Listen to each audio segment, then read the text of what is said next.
အဲ့တော့ဒီသင်ခန်းစာမှာတော့ဆရာတို့ zoom လုပ်တဲ့အကြောင်းပြော zoom လုပ်တာပေါ့နော် zoom လုပ်တယ်ဆိုတာဆရာတို့ screen ကိုဆရာတို့ခြုံတာချဲ့တာလုပ်တာဟုတ်နော်အဲ့တော့ဆရာတို့ပုံတစ်ပုံစာဆွဲမယ်ဆိုတော့ဆရာတို့ရှေ့မှာသင်ခန်းစာတွေမှာပြောခဲ့သလိုပဲဆရာတို့ unit ရင်သတ်မှတ်မယ်အဲ့ဒါကြောင့်ဆရာတို့ un and out ပြီးလို့ရှိရင်ဆရာဒီနေရာမှာ engineer ရေးလိုက်မယ် position ကိုဆရာဒသမ2နေရာထားမယ် insertion scale inches okay ပြီးရင်ဆရာ limit သတ်မှတ်မယ် limits limit under ခေါက်မယ်0.0 under ပြီးရင်ဆရာတို့10 ပတ်လည်မှာဆွဲရမလို့10 feet 10 feet ပြီးရင်ဆရာတို့ under ဟုတ်ပြီပြီးရင်ဆရာတို့ကနေဒီနေရာမှာဆရာတို့ပုံစံလေးတစ်ပုံရင်ဆရာဆွဲလိုက်မယ်အဲ့တော့ဆရာတို့ line တစ် line ဆွဲမယ်ဆို l under ဆိုပြီးတော့ဆရာ click နှိပ်ပြီးဆရာ line ပုံလေးတစ်ခုဆွဲလိုက်နော် line ပြီးရင်ဆရာ under ခေါက်ပြီးဆုံးသွားလိုက်မယ်ဒါပုံစံတစ်ပုံပေါ့နော်အဲ့တော့ဆရာတို့ zoom လုံးမယ်ဆိုလို့ရှိရင် zoom လုံးမယ်ဆရာတို့ command ကြတော့ z တစ်လုံးနဲ့သူ z enter အဲ့တော့ဆရာတို့ကဒီနေရာမှာဘာတွေတွေ့ရလဲဆိုတော့ zoom command နဲ့မှာဆရာတို့ရှေ့ဆုံးမှာ all ပြီးရင် center dynamic extent previous scale window object ဆိုပြီးဆရာတို့တွေ့ရဟုတ်နော်အဲ့တော့အဲ့ဒီစာလုံးတွေမှာဆရာတို့စာလုံးကြီးတွေပါတယ်ဥပမာအဖြစ် all မှာ a အကြီး center c ကြီး dynamic မှာ d ကြီး extent မှာ e ကြီး previous မှာ p ကြီး scale မှာ s ကြီး window မှာ w ကြီး object မှာ o ကြီးပေါ့ဆိုတော့ဒါမဲ့ဒီနေရာမှာတော့ဆရာတို့ရှေ့ဆုံးစာလုံးတွေအကြီးဖြစ်နေတာတွေ့လိမ့်မယ်ဒါမဲ့တချို့နေရာတွေမှာဆရာတို့ရှေ့ဆုံးစာလုံးဖြစ်ချင်မှာဖြစ်မှာရှေ့ဆုံးစာလုံးမဖြစ်ပါစေဆရာတို့ကစာလုံးကြီးတည်ဘယ်စာလုံးလဲဆိုတော့ဆရာတို့ကြည့်ရမယ်အဲ့ဒီစာလုံးကြီးဒီဆရာတို့အဓိက key ပဲဆိုတာဆရာတို့ကိုအဲ့ဒီတည်းကဘယ်ဟာကိုရွေးချင်လဲပေါ့ zoom ထဲကနေပြီးကိုရွေးချင်တဲ့ဟာကိုရွေးဖို့အတွက်ဆရာတို့ကနေပြီးတော့အဲ့ဒီစာလုံးနှိပ်ရအဲ့နေရာမှာပထမဆုံးဆရာတို့ zoom off ဆိုတော့ zoom off ဆိုတာလေးကိုဆရာရွေးချင်တယ်အဲ့တော့ဆရာတို့ a enter လို့ရရမှာအဲ့တော့ a လို့ဆရာရတယ်အဲ့တော့ enter မခောက်ခင်ဆရာပြောချင်တာ zoom off ဆိုတာဘာလဲ zoom off ဆိုတာဒီဆရာတို့ပေးထားတဲ့ limit ရှိတယ်အဲ့တော့ limit ကဆရာ10ပေပတ်လည်ပေးထားတယ်အဲ့ဒီ10ပေပတ်လည်ကို zoom ချဲ့မယ်လို့ပြောတာဆရာအဲ့တော့ဆရာတို့ a enter ဆိုပြီးဆရာရိုက်လိုက်ဒါဆိုလို့ရှိရင်ဆရာတို့ကနေပြီးတော့ဆရာတို့10ပေပတ်လည်ကိုသူကနေပြီးဆုံးချဲ့တော့အဲ့တော့ဆရာတို့တကယ်ကြီးအခုမြင်နေရတာ10ပေပတ်လည်ကဒီလောက်ရှိတယ်ဆရာတို့ဆွဲထားတဲ့ area လေးဒီလောက်ပဲရှိတယ်ဟုတ်ကဲ့နော်ဒါဆရာနေပြီး zoom off ဆိုတာဒီဆရာတို့ပေးထားတဲ့ limit ကိုဆုံးချဲ့တာအဲ့တော့နောက်တစ်ခုဆရာတို့ကြည့်အောင် z enter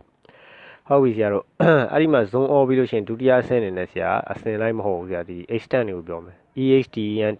extent zoom extent ဆိုတာဘာလို့တာလဲဆိုတော့ဆရာတို့နေပြီးတော့သူကကိုဆွဲထားတဲ့လောက်ပဲပုံရှိတဲ့နေရာလောက်ပဲဆရာတို့ zoom ချဲ့မယ်လို့ပြောတာပုံရှိတဲ့လောက်ပဲဆိုတော့ဒီပုံရှိတဲ့လောက် area ကိုပဲဆရာတို့ zoom ချဲ့သွားမယ်လို့ပြောတာအဲ့ဒါဆိုရင် zoom extent သုံးမယ်ဆိုဆရာဘာရရမလဲ e enter လို့ထည့်ရမယ် e enter ပေါ့ဒါဆိုဆရာတို့ဆွဲထားတဲ့ပုံနေရာလေးကိုပဲသူ zoom ချဲ့သွားတာဒါ zoom extent လောက်တာပေါ့ဟုတ်နော်ပြီဆရာတို့နောက်တစ်ခုကြည့်ရအောင်အဲ့တော့ z enter အဲ့တတိယတစ်ခုကတော့ဆရာဘာပြောချင်လဲဆိုတော့ကကြတော့ zoom window ဆိုတဲ့ဟာလေးကိုပြောချင်အဲ့တော့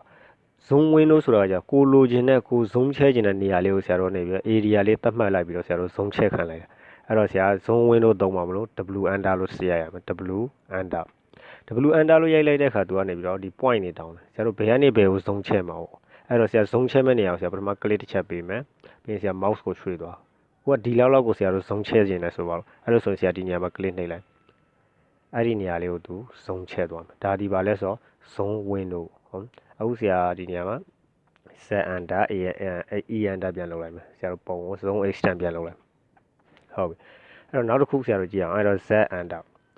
နောက်တစ်ခုကဆရာတို့ဘာတွေ့ရလဲဆိုတော့ကြလို့ရှိရင် window ရဲ့နောက် object ဆိုတာတွေ့မယ်ဆရာ object ဆိုတာဆရာတို့ကနေပြီးကိုဆွဲထားပုံတွေတဲ့ object တစ်ခုကိုပဲ zoom ချဲမှာအဲ့လိုဆိုရင်ဆရာတို့ z enter ပြီးတော့ o enter လို့ရိုက်လိုက်ပြီးရင်ဆရာတို့ zoom ချဲခြင်းတဲ့ object လေးကိုဆရာတို့ click နှိပ်လိုက်မယ်ဒီမြင်းလေးကိုဆရာ zoom ချဲခြင်းနဲ့ဆိုတော့အဲ့တော့သူ့ကို click နှိပ်လိုက်ပြီးရင်ဆရာတို့ enter ခေါက်လိုက်အဲ့လိုဆိုရင်အဲ့ဒီမြင်းလေးကိုပဲသူ zoom ချဲသွားမှာဟုတ်နော်ဟုတ်ပြီဆရာဒီနေရာမှာ z enter ပြန်ရိုက်လိုက်မယ် z enter ပြီးရင်ဆရာတို့ဘာတွေ့ရလဲ previous ဆိုတာလေးဆရာတို့တစ်ခုတွေ့ရမယ်အဲ previous ဆိုတာကြတော့ဆရာခုနကချဲ့ထားတဲ့ zone ကိုပြန်ပြီးတော့ပြန်ထားမယ်လို့ပြောတာရှေ့ကဟိုဒီရှေ့က zone အတိုင်းပြန်ထားမယ်လို့ပြောအဲ့တော့ဆရာ z enter ပြီးတော့ဆရာ p enter လို့ရိုက်လိုက်တဲ့အခါခုနကတော့ချဲ့ထားတဲ့ zone ကိုပြန်ရောက်သွားမယ်ရှေ့ကိုပေါ့ဆရာတို့ရှေ့ကလုတ်ခဲ့တဲ့ zone ကိုပြန်ရောက်သွားတယ်လို့ပြောအဲ့တော့ဒီနေရာမှာဆရာတို့ဘာကြံသေးလဲဆိုတော့ကကြ center ရဲ့ dynamic ရဲ့ scale ရဲ့ဆိုပြီးဆရာတို့တွေ့ရအဲ့တော့ဆရာ scale ကိုရင်ပြောလိုက် scale ဆိုတာက zoom scale လုပ်တယ်ဆိုတာဘာကိုပြောရလဲဆိုတော့ကအခုလက်ရှိဆရာတို့နေပြီးတော့ဆွဲထားတဲ့ဟာမှာဆရာတို့နေပြီးတော့ zoom ကိုဆရာတို့နေပြီးတော့တစ်ဆချဲ့မလားနှစ်ဆချဲ့မလားသုံးဆချဲ့မလားဒါမှမဟုတ်ရှင်တစ်ဝက်ဆိုရင်ဥပမာပြ 0.5 ပေါ့ဆရာတို့လေးပုံတစ်ပုံဆို0.25ဘယ်လောက်ချဲ့မလဲဆိုတာဆရာတို့ယူရအဲ့တော့ဆရာ zoom scale လုပ်ကြည့်အောင်အဲ့တော့ z enter ပြီး scale မှာမလို့ s enter အဲ့တော့ဆရာနှစ်ဆလိုချင်တယ်ဆိုတော့အဲ့တော့2 under လို့ထားရမယ်2 under ဒါဆိုနှစ်ဆချဲတော့ဆရာဇုံကနှစ်ဆလို့လည်းပြောတယ်ဒါပေမဲ့ပုံကဆရာတို့ကသေးသွားပါလားခုနထက်တောင်ဆိုဇုံနှစ်ဆဆိုတာဘာကိုပြောတာလဲဆိုတော့ဆရာတို့ငကိုယူထားတဲ့ဆရာတို့ဇုံ all ဆိုတဲ့ဟာဆရာတို့ z under a under လို့ရတယ် a under z under a under ဆိုတာဆရာတို့ drawing limit ဆရာတို့ပေးထားတဲ့ drawing limit ထဲမှာအဲ့ဒီ drawing limit ကိုသူကနေပြီးနှစ်ဆချဲလိုက်မှာလို့ပြောတာသူကအဲကြောင့်မလို့ဆရာတို့နေပြီးတော့ဒီပုံကဆရာတို့တေးသေးလေးဖြစ်နေလို့ရှိရင်ဆရာတို့စခွင်းမှာအပြည့်မြင်နေရတာတည်းဘာဖြစ်မလဲဆိုတော့တေးသွားတဲ့ပုံစံမျိုးမြင်ရတယ်အခုဆရာ z under 2 under လို့ရတယ်